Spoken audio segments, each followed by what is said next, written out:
दोस्तों, इस वक्त मैं हनुमानगढ़ी मंदिर के पास हूँ। 100 करोड़ प्रणाली को लेकर जिस तरीके से कर्मिक जो विरोध चल रहा है, आज पार्ट 2 के दौर में बात करें, पार्ट 1 आपने देखा होगा जो विरोध का था शहीद पार्क चौक पे। और फिर अब दूसरी बार इन लोगों ने आज भी इस चीज़ को प्रदर्शन किया है।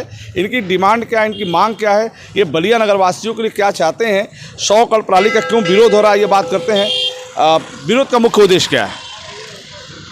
ऐसा है रोशन जी कि आज से लगभग एक माह पूर्व हम लोगों के मोहल्ले में नगर पालिका से एक टीम चली और उसने सबके यहाँ एक फार्म देना शुरू किया।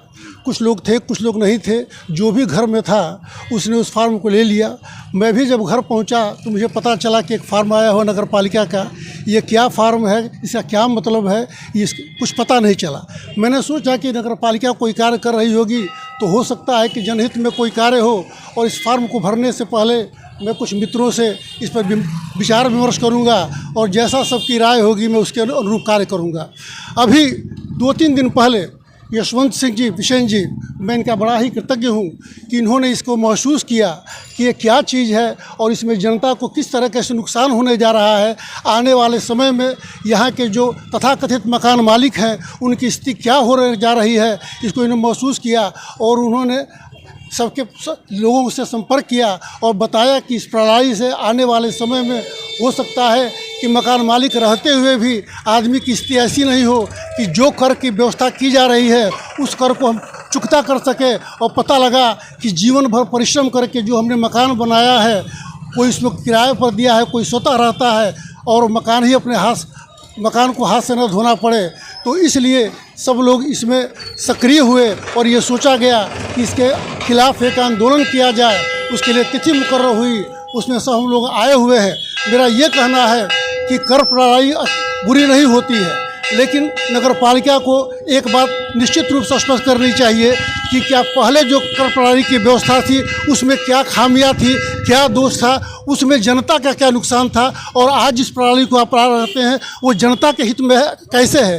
क्योंकि कोई भी नगर पालिका का चेयरमैन जो होता है वो जन आकांक्षाओं के अनुरूप कार्य करने के लिए बाध्य होता है और उसी आधार पर उसका चुनाव किया जाता है ताकि वो लोगों की मदद करेगा। लेकिन ये पता चल रहा है कि नए नगर पालिका अध्यक्ष इनका दृष्टिकोण कुछ और है, धन उगाही की व्यवस्था कर सोच रहे हैं और इसलिए जितना गलत तरीके से कर लिया जा सके उसकी व्यवस्था कर रहे हैं। इसलिए आम जनता अपने को बहुत ही कहीं ना कहीं परेशान महसूस कर रही है और महसूस कर रही है कि कल हम आने वाले समय में कहीं संकट में न पड़ जाए। इसलिए हम लोग आह्वान करते हैं कि हर व्यक्ति इससे जुटे, अपनी बात कहे। और सही बात यह है कि अगर आपको कोई नई व्यवस्था चलानी है तो आप आइए, जनप्रतिनिधियों से बात कीजिए, सभासदों से बात कीजिए, जनता से बात कीजिए। उनकी बात को सुनने के बाद कोई चीज़ अगर निकल के आती है तो उसके अनुरूप आपका चयन होता है। इसी के तहत हम लोग यहाँ जुटे हुए हैं, अपनी बात कर रहे हैं। इस कार्यक्रम को, आंदोलन को हम आगे बढ़ाते रहेंगे, ऐसी हम सबकी इच्छा है और उस पर हम लोग कार्य कर रहे हैं। दोस्तों, आज कर्मिक विरोध को लेकर आज दूसरे दिन बात करें, एक दिन पहले भी आपने देखा, दूसरे दिन भी आप देख रहे हैं, तो आप इनके बात से कितना सहमत हैं? सही सहमत हैं हम लोग इनके बात से पूर्ण रूप से सहमत हैं और हम पुरजोर समर्थन करते हैं इनके बातों का। ये स्वकर प्रणाली जो नया कर लगा रहे हैं, ये तो अंग्रेजों की याद दिला दे रहे हैं कि कर पे कर लगाते जाओ और पब्लिक तक खून चूसते जाओ। ये कर नहीं लगना चाहिए और हम लोग नहीं लगने देंगे, भरपूर विरोध करेंगे। स्वकर प्रणाली लगाने का प्राविधान होता है, कुछ नियम होते हैं, उन नियमों को इनके द्वारा ताक पर रख के और स्वकर प्रणाली लगाने की प्रक्रिया अपनाई जा रही है जो उनकी मनमानी है। आप क्या कहेंगे सर इनके बातों पर? कहना यह है कि पूरे नगर पालिका के जनता से मैं अनुरोध कर रहा हूं कि आप लोग घर से बाहर निकलिए और इसका पुरजोर विरोध करिए। यह आपके ऊपर टैक्स लग रहा है, आप अपने ही मकान में आप किराएदार रहेंगे। कैसे कैसे आपने ज़मीन खरीदा है, मकान बनाया है, बाप दादा ने शहर में मानकर किया है और आपके ऊपर ये कर थोपा जा रहा है बिना आपको बताए।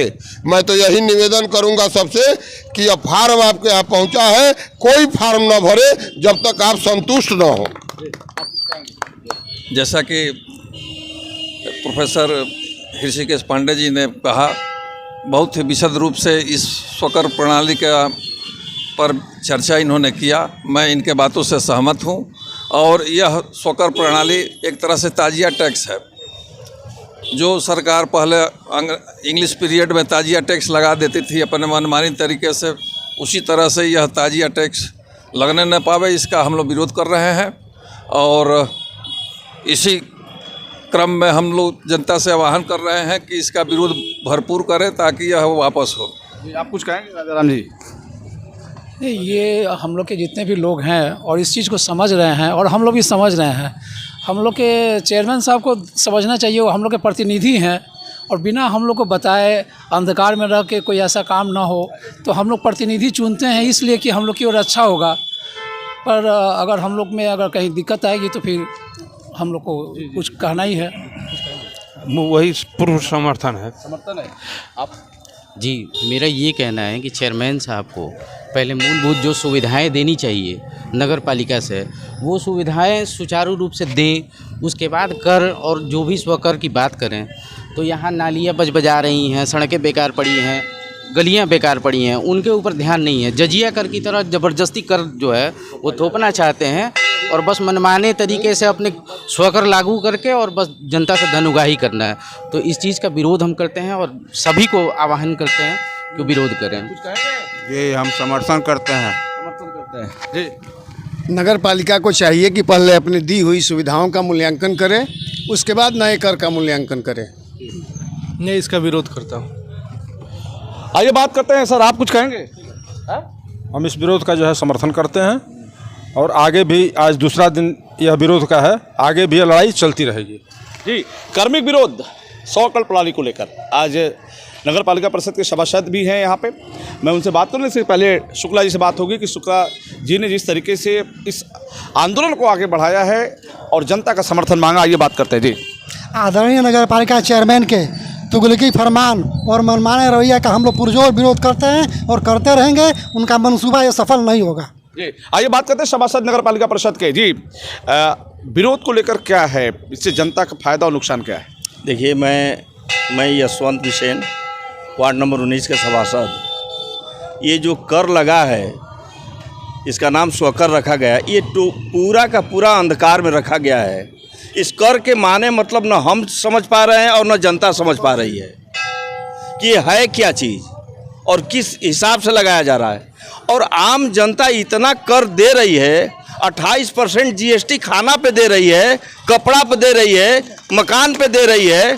अब अरे जहाँ रोटी कपड़ा मकान पे टैक्स लगे हुए हैं, अब वहाँ पे आप स्वकर और गृह कर दे देंगे। ये बात समझ में नहीं आ रही है, न सरकार को समझ में आ रही है और न नगर पालिका अध्यक्ष को समझ में आ रही है कि ये कर लगाया किस लिए जा रहा है। क्या आम जनता का शोषण करना ही है? तो सीधा सीधी बुलडोजर चलवा दे और हम जनता सो जाते हैं और ये जान से हम लोग को मरवा दे। इंकलाब जिंदाबाद, इंकलाब जिंदाबाद, जिंदाबाद जिंदाबाद, इंकलाब जिंदाबाद, जिंदाबाद। मैं बलिया के जनता से आग्रह करूंगा कि जितने भी फार्म बटे हुए हैं उस फार्म को फाड़ के फेंक दे और जिसके यहाँ अगर फार्म नहीं पहुँचा है वो फार्म लेने से इनकार कर दे। इसका सबसे बड़ा विरोध यही है। और एक चीज़ मैं आपको बता दूं पत्रकार महोदय जी, ये एक ग्रुप बना हुआ है स्वकर विरोधी में, कम से कम उसमें 7000 से अधिक आदमी जुड़ चुके हैं और सारे लोग विरोध कर रहे हैं और सारे लोग इसका समर्थन कर रहे हैं। और आने वाले समय में अगर ये कर खत्म नहीं होता है तो हम लोग सरकार का विरोध करने के लिए बाध्य होंगे। जी, विरोध से ये लग रहा है कि अगर नगर पालिका परिषद गंभीर नहीं होगी, जिला प्रशासन और शासन गंभीर नहीं होगा, तो ये विरोध की चिंगारी बुझेगी नहीं। जैसा इन्होंने बताया कि व्हाट्सएप ग्रुप बना है जिसमें 7000 लोगों से अधिक लोगों ने समर्थन किया है जो बलिया नगर के रहने वाले हैं। ये श्रृंखला बढ़ता जाएगा। आने वाले दिनों में कोई बड़ा विरोध न हो, इसको लेके नगर पालिका परिषद और जिला प्रशासन को गंभीर होना पड़ेगा कि 100 कल प्रणाली को लेकर जनता की क्या अपनी राय है, क्या जनता की फीडबैक है। फिर हम आपसे जुड़ेंगे। नमस्कार।